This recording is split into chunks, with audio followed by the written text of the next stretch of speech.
कायनात के मालिक ने इंसान को न सिर्फ बेहतरीन साखत पर पैदा किया,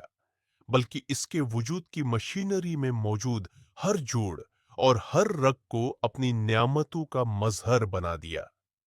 हम अक्सर बड़ी नियामतों की तलाश में इन छोटी छोटी नवाजिशों को भूल जाते हैं, जो हमें सांस लेने,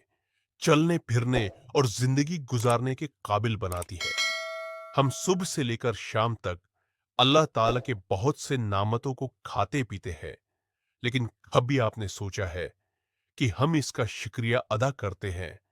या नहीं? मुहसिन इंसानियत नबी पाक ने हमें यह खूबसूरत नुक्ता समझाया कि शुक्र गुजारी सिर्फ अल्फाज तक महदूद नहीं, बल्कि ये एक तर्ज अमल है। इस्लाम की वुसअत देखिए कि यहाँ सिर्फ माल और दौलत बांटना ही सदका नहीं, बल्कि एक मुस्कुराहट, एक नेक मशवरा और यहाँ तक कि रास्ते से हटाया गया एक छोटा सा पत्थर भी रब की बारगाह में कबूलियत का दर्जा रखता है।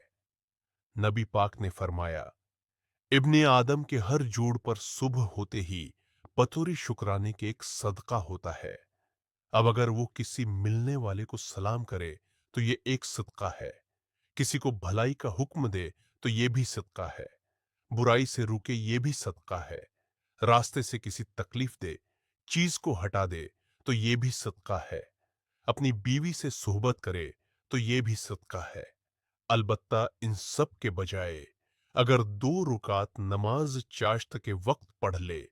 तो ये उन सब की तरफ से काफी है